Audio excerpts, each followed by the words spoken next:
Great. Okay. Hopefully everyone can see my screen. Thank you, Sam. Thanks so much for having me. Thank you for Sheffield Women in Technology, and thank you all for giving up some of your time this evening to hear me speak. I'm really excited to be talking about creating sustainable futures here in Sheffield and how and what Arup is doing to address the current global challenges we are facing and how we're solving them in our local context. Hopefully you'll come away knowing about how the commitments that were made at COP26 are influencing and changing the way we are building in Sheffield. So who are we? We've heard you mention that I work for Arup. So Arup is a global design consultancy focused on shaping a better world. And we've been in Sheffield for about over 65 years now. After being founded by engineer, philosopher and designer Ove Arup, we've gone on to work on multiple projects around the world. Lots of the famous buildings you might love and know have been some way shaped, formed by Arup. We're an employee-owned company, and our Sheffield branch was actually the first office outside of its London headquarters. So we've been very much based in the Sheffield development for a long time. And what do we do? Well, I like to think of us as built environment problem solvers. We look to the world around us, encompassing the buildings that we live and work in, the distribution systems that provide us with water and electricity, and the roads, bridges and transportation systems that we use to get from place to place. And we look to solve the local problems for our clients. And we do this by pulling together our global technical knowledge, our experience, but all based in our commitment to be socially conscious and to embed our skills into the environmental, social and governance that are based in our local cities. This is what drew me to the company initially. You can see baby Lauren back in 2011 was really excited to be going to want to design buildings. That is what I wanted to be. I grew up playing Sims and Lego and really wanted to go and design buildings. And even then I was passionate in considering what it meant for building places for people to live now, but also in considering how we might improve lives now, but also protecting them into the future. Thankfully, that got me in to study structural engineering and architecture at the University of Sheffield many moons ago. Actually, not too many moons ago, but I had a great time there and I fell in love with the city, as many students do. And I was lucky to get a graduate role at Arup in Sheffield as a structural engineer. So depending on the time of day, I either work on making sure buildings stand up or don't fall down. I make sure that I deliver across a range of sectors, primarily in healthcare, schools, laboratories, and higher education. But in the last 8 months, I've really had the great opportunity to be in secondment to the building sustainability team, which is where I am focusing on creating effective and viable sustainability strategies for both buildings and master plans. I'm looking at how we deliver low carbon solutions to our built environment problems, and also embedding more well-rounded sustainability principles like biodiversity and inclusive design into our building. And I'm particularly interested in how we deliver this practically. It's quite easy to have our lofty ambitions and think of these commitments as huge things, but how do we practically develop schemes that look to balance the needs of our people, our places and planet? And that is what we're trying to do at Arup.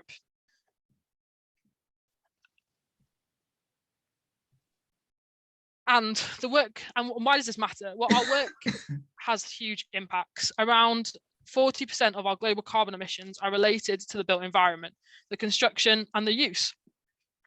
So we need to take our responsibility seriously as designers, and Arup does.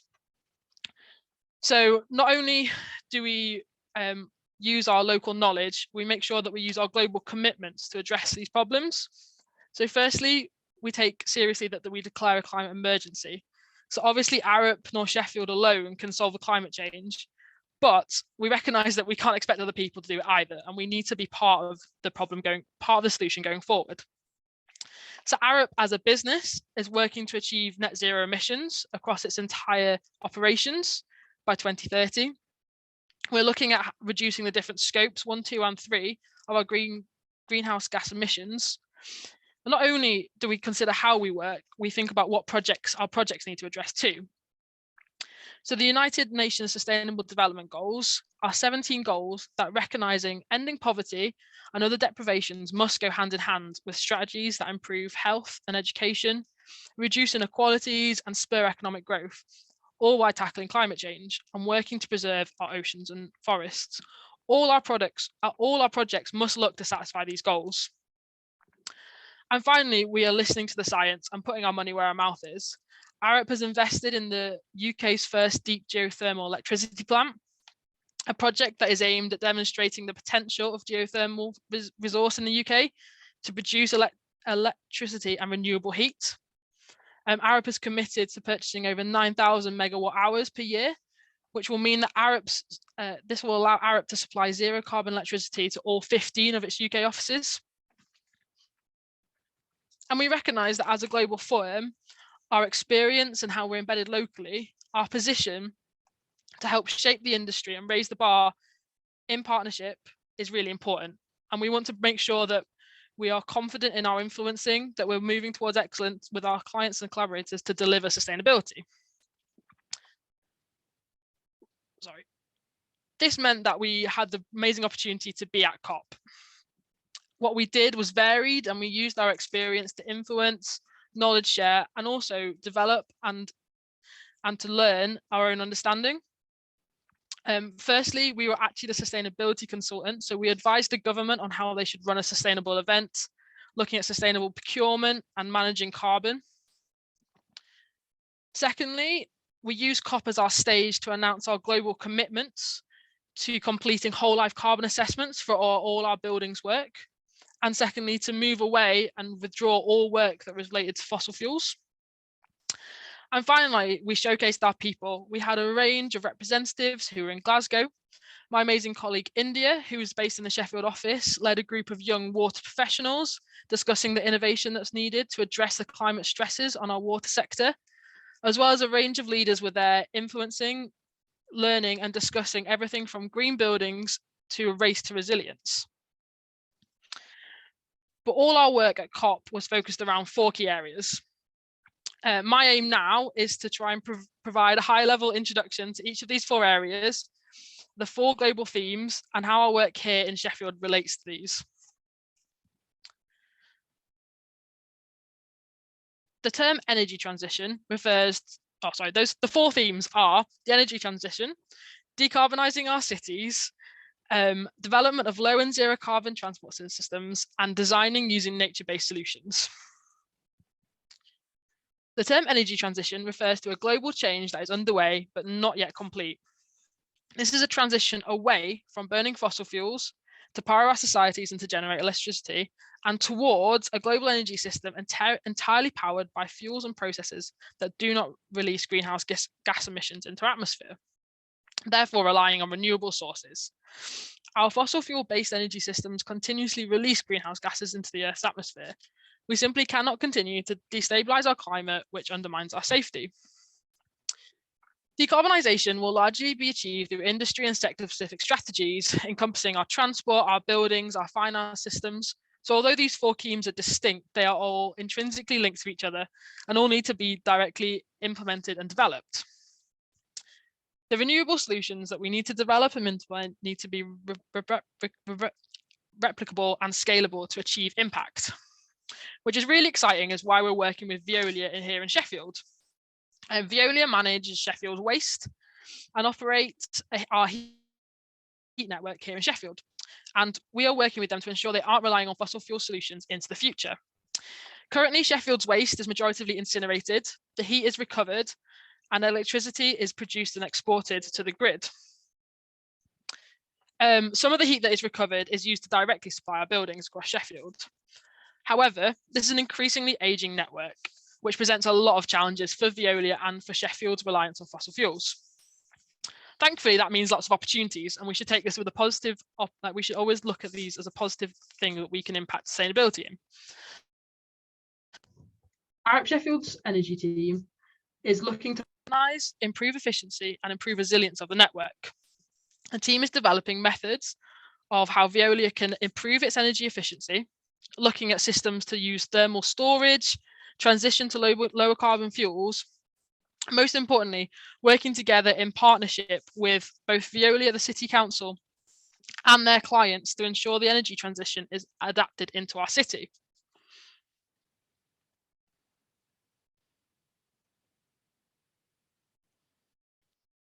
which leads to how we decarbonise our cities. Cities and built environments are complex systems of systems where buildings and outdoor spaces are interwoven with infrastructure, transport networks, utilities, natural processes, and a myriad of human activities, all that needs to be considered when we look at decarbonisation. The continual release of greenhouse gases remains intrinsic to all the activities linked to the planning, design, construction, operation, and alteration, and the end of life of our buildings and cities. This needs to change. The work I'm most excited about is the work we need to do to look to decarbonise and improve resilience at every scale in our cities. The work where I want to focus on is about embedding our circular economy, looking to reuse and adapting and reducing the materials we use in the design and construction of our buildings. We need to make sure that the building's operation and alterations are considered into the future of our built environment. We need to build in resilience, and we need to consider what future short-term shocks and long-term stresses from climate and other risks might be for our city. In particular, I'm excited how Sheffield can look to repurpose lots of its existing buildings before building new, maintaining its heritage and character. But also we need to make sure that retrofitting buildings looks to improve energy efficiency and resilience. And we need to consider the whole life cycle of net zero carbon. If we retain one building but build another one elsewhere, we need to look at this as system city levels, not just on an individual basis. Our cities should be looking to be resilient and decarbonised whilst providing places to live and thrive. And as ARUP, across multiple sectors in Sheffield, we are helping face this massive challenge. We need to break the link of our built environment and greenhouse gases. And without going in, and what we've done is help work in partnership with Sheffield City Council to look to create the Zero Carbon Commission. I'd encourage you all to go and have a look at this. It is a dense document with lots of technical challenges, but it's also a lot of opportunities for you all to think about what some of the solutions might be. It looks to set out a plan to improve air quality, create better health outcomes and a stronger economy for everyone, including domestic, commercial, industry, transport, energy, and improving the quality of our life here in Sheffield. And how are we implementing this? Well, this is us. We've gone from a city level to a master plan level. I've been really lucky to be involved in the work that we're doing as part of the Sheffield Hallam Alliance. As Sheffield Hallam looks to create an attractive and worthwhile campus, we have been able to shape and create the sustainability agenda as part of that alliance. Sheffield Hallam has partnered with ARUP, with BDP, with BAM as a design leadership team. And we've been really instrumental in creating a net zero carbon strategy, as well as creating a bespoke sustainability strategy that looks to go above and beyond current building regulations. The tracker is focused on creating the right outcomes for not only the university, but also our city. As a structural engineer, I've been able to be integrated in that sustainability activity and look to lead the embodied carbon assessments and make sure that as part of the partnership, sustainable drivers are at the heart of not only Sheffield Hallam, but as part of Sheffield, improving the connectivity of our city. Which leads us nicely onto low carbon transport. Transport is one of the biggest sources of global climate change. The number of journeys we make to move people and goods around the world combined with the technologies we currently employ do so generate about a quarter of the total global greenhouse gas emissions. This figure continues to grow and is why transport decarbonisation is one of the most urgent areas for climate change this decade. We want to maximise people's movement in a safe and comfortable and secure way that complements an integrated and sustainable transport system. We want to create accessible and active public transport for all, which is brilliant for the Sheffield region. As part of the Department for Transport's Zero Emission Bus Regional Area, ZEBRA, which is a great acronym, Sheffield ZEBRA Full Business Case, has been a part of work that the Sheffield Transport team has been developing. We've been looking to build a business case, looking around three bus routes in the Sheffield city area. 2 existing bus routes for Rotherham that connects Rotherham, Barnsley and Doncaster, and 1 proposed new city centre bus. route. The business case looks to replace the current diesel fleet with new electric buses, which not only move away from fossil fuel reliance, but also provide better facilities for their users. This will have a knock-on effect of air pollution. Oh.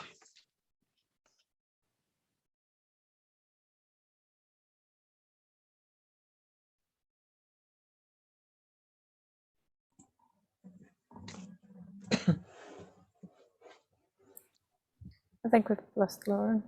Yeah, I think she's going too far here. She's obviously so sustainable that she's stopped using electricity to present, which is very laudable, but I think we're going to miss some key points. I don't know if I can, you can beat that acronym, Zebra. Have you, No. has anyone heard of another Sheffield acronym? No, I must admit, I do like that. I think that's brilliant. Yeah, I was listening to Lauren's presentation earlier, and that they've been able to work out how in some of the long distance routes where they didn't think that batteries would be like applicable, that they've actually been able to technically solve it. So they've gone to the Department for Transport to put in a business case. So hopefully we can have a full EV bus suite within Sheffield city region. So that would be exciting if it materialises. That would be fantastic. I was looking at an article about taxis as well. We're doing some work with taxis, aren't we, to get electric taxis in the city. Oh, really? I can't remember where I saw that, probably Twitter or LinkedIn, something like that. But I think, I know city taxis have been trying to do some work on having like an electric fleet. But I think they're doing something at Sheffield to try and kind of like encourage that, because when they did the air pollution study, my understanding was that the area down by the station with all the diesel trains going through and all the taxis and things like that, that was like the worst air pollution in the sort of the city centre area. That's really interesting. I definitely they're trying to get people to borrow an electric taxi so they can see how it works for them without having to invest in it, because they're so expensive that if you've already got a normal one and it's your business, trying to make it easier for businesses to get from petrol to electric. Oh, that's brilliant, Karen. I didn't know that. So the council are actually sort of saying, I don't know if it's the council. I've seen lots of things online saying, why don't you try an electric taxi and see if it works for you? Well, that's an obvious way to help people, isn't it? Yeah. Yeah, I think it's all tied into the whole clean air consultation that's been going on, and the idea of having a clean air zone and on various routes in and out of the city centre. So yeah, one of the things, as well as taxis, I think they're trying to encourage van drivers to look at electric options as well. Yeah, Lauren's that back. would be a good idea. I'm so sorry, everyone. Women in technology, but it failed on me mid-sentence. We presumed that you were using pedal power electricity, yeah, and we were so engaged you'd forgot to pedal at the same time. That sounds about right. Apologies. Am I right to? I'm going to try share my screen again. Yes, please. With you again. Welcome back, Lauren. Let me get to the right.